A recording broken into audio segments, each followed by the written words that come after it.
to lead the Broncos to an offensive touchdown, but the defense was able to pick up the slack, sacking Derek Carr 4 times and returning Carr's only interception for a touchdown. The Broncos improved to 5-0 with the 16-10 win over the Raiders. Stephen A., how concerned should this Broncos team be with number 18? I think they should be incredibly concerned, personally, Skip, Molly, because here's the deal. Your running game, C.J. Anderson, Ronnie Hillman, combined for only 43 yards on 18 carries. They didn't even average 2.5 yards a carry.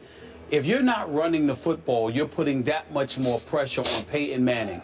Those 2 interceptions he threw, by the way, to the ageless wonder that is Charles Woodson, who never had an interception in his career against Peyton Manning. 2 39-year-olds. That's pretty good. Right? 2 39-year-olds is Charles crazy. Woodson is phenomenal. Phenomenal, considering his age and the position that he plays and what he was able to do.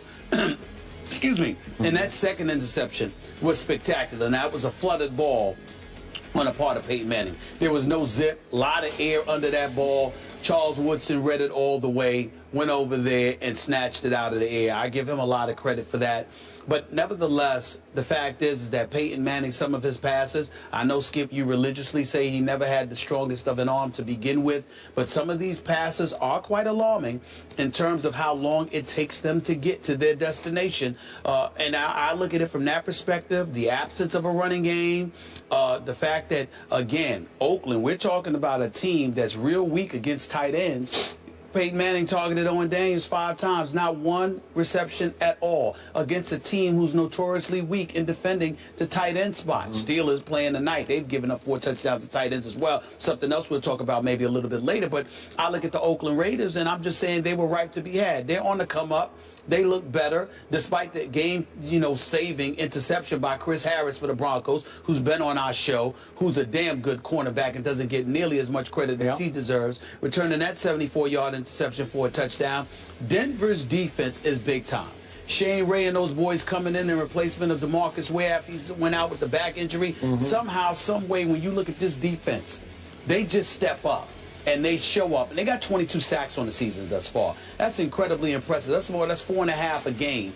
So I'm looking at this pass rush. I'm looking at their secondary. They've got the secondary. They've got the ability with Von Miller and others to get to the quarterback. You got Aqib Talib and Chris Harris back there. I look at them as a very, very impressive defense. Dare I say potentially elite. They keep this up, it will be verified. But offensively, this team is not winning a Super Bowl with this offense, playing the way that this offense is playing. You're not going to be able to pull this off against Cincinnati. You're not going to be able to pull this off against Pittsburgh once Big Ben Roethlisberger comes back. And you're certainly not going to be able to pull this off against New England, led by Tom Brady. So somehow, some way, your offense has to get back to the business of scoring points. No touchdowns, 2 interceptions by Peyton Manning, a running game that is suspect, and really no tight end to speak of. Because when you think about the loss of Julius Thomas, so now in Jacksonville, the fact of the matter is that having him there with Emmanuel Sanders being sandwiched by Emmanuel Sanders on one side and Demaryius Thomas on the other was a very, very big deal. There appears to be a hole in the middle of Denver's offense combined with the running game. Essentially, what you're asking is a 39-year-old quarterback, as brilliant as he has been, with a suspect arm at this stage of his career in terms of consistency, Skip. Not that he can't make the throw. It's that over the course of 60 minutes, how many of those throws can you make relying on folks on the outside instead of folks in the middle of the field? That is not going to produce a Super Bowl appearance or a Super Bowl title for you. I'm very concerned about Denver. Okay. Before I answer Molly's question, allow me to say I did go way out on a limb and say the Raiders would upset the Broncos in the Black Hole. And midway 4th quarter, Derek Carr had driven his team all the way to Denver's 31-yard line. He did. They're within field goal range to go ahead 10-9. And on 3rd and 5, you talked about it. He threw it to Chris Harris Jr. I don't know what Derek Carr was thinking, and it goes 74 yards the other way, and they lost. That's how close Oakland was to pulling that game off. I still love this young Raiders team. It's coming, and obviously Denver's offense is going down. It's going south right now. But now we're back to the question. Am I ready to jump off this bandwagon? Is it time for panic in Denver, Colorado? Absolutely not, because of everything you just said. we've got to give Peyton Manning a big break. He has next to no running game to complement his mediocre arm. He's always had a mediocre arm, but he's often had a decent running game, especially in Denver. The last, what was it, 7 or 8 games last year down the stretch in Denver? I thought they had the best rushing attack in pro football. And now you get 43 yards against the Raiders yesterday.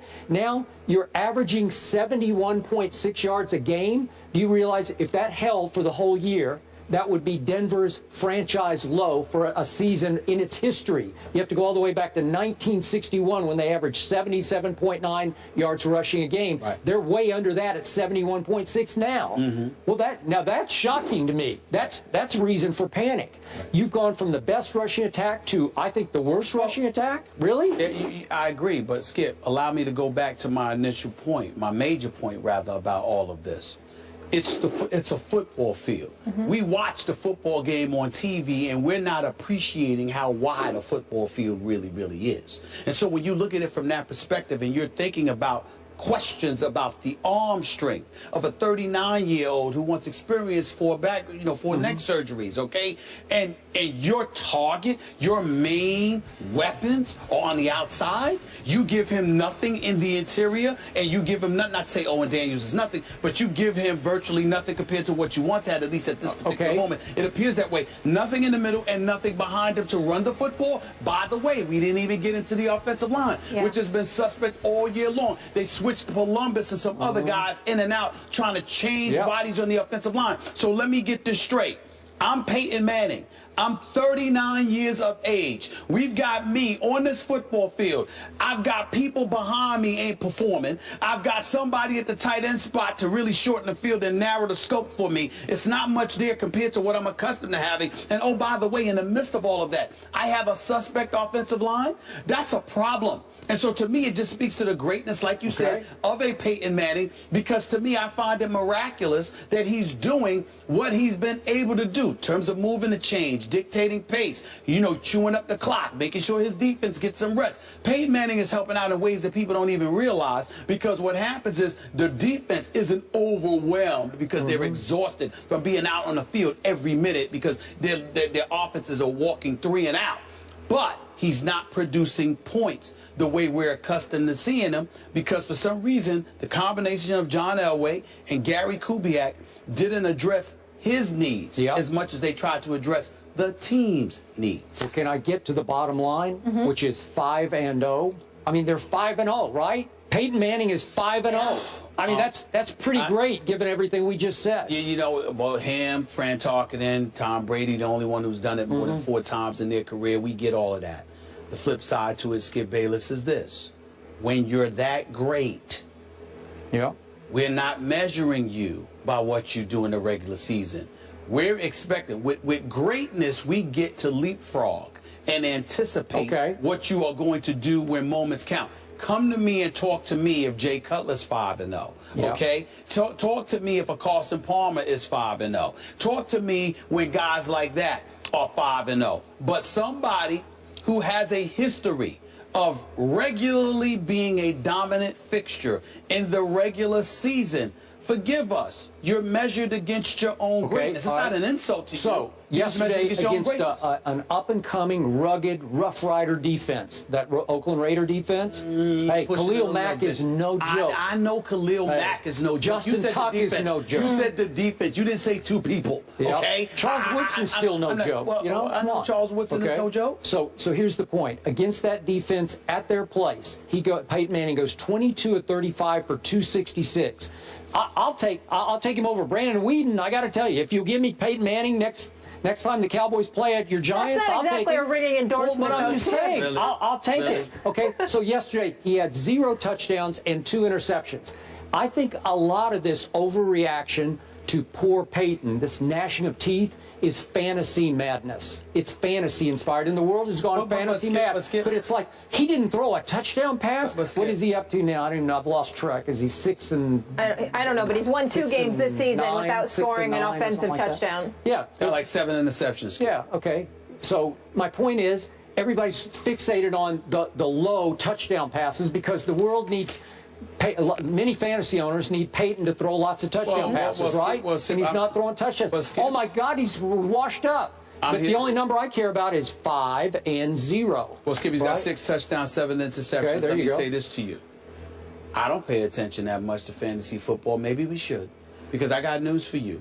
It matters from the perspective of looking at him and his level of production and what position he's been placed in. When you talk about the New England Patriots, you talk about Super Bowl. When you talk about the Dallas Cowboys, you talk about Super Bowl aspirations. One of the reasons we haven't really focused on the Cincinnati Bengals, if we're being honest, is because we don't really believe in them as of yet, because they don't produce in the postseason. So what I'm saying to you, when you even with Eli Manning, we can sit up there and talk about how he led the league in interceptions 3 times in his career, but he's also got 2 rings. So somehow, I don't know how, but he I'm does. just saying, somehow, yeah, you Elite. do. He knows how. Spell it. All the bottom line is this: you know that there is a possibility that Eli Manning is going to be there when it counts. Peyton Manning is supposed to be there when it counts. And what we're seeing is a defense that can propel them. And we're asking the question: can this team take you to a Super Bowl?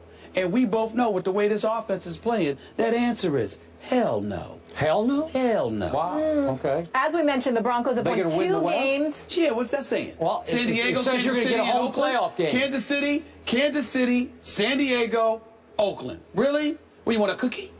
I want a home playoff Kansas game. City's I got secondary one. is I'd like a decimated. cookie. Jamal Charles is out now. The Oakland Raiders are on the come up. Well, and that's what I'm San saying. Diego, we're trying to discover whether or not they're relevant. They get Antonio Gates back today. We'll after find his out. 4-game suspension. Yep. God bless him. Can I get this nugget out I really like? The Broncos have won 2 games this season without scoring an offensive touchdown. The rest of the league, 0 wins when failing to score a TD on offense. Team effort? Good nugget. Can I get a cookie? Defense. I like it. You get a whole bag of something else. All right, the Eagles didn't have that issue. Their offense was explosive against the Saints. Is this the offense that we have been waiting for? Our former Eagle, Eric Allen, will join the desk. Back in a few.